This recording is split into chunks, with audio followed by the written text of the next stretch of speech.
How finding your CSS styles in WordPress.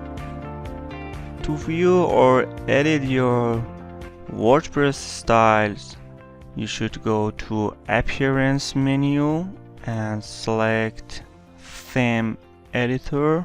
In Theme Editor, you can find all the theme files on the right side of your Edit Themes page, and you can select any CSS files or JavaScript file or PHP files of your current theme, and you can also choose every theme that you want to edit.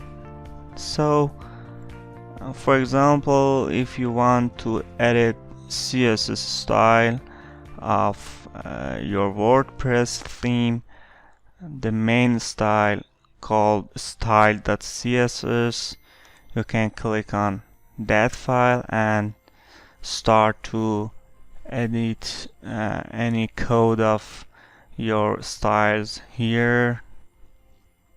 And after editing, you can just click on update file to submit your changes to your files.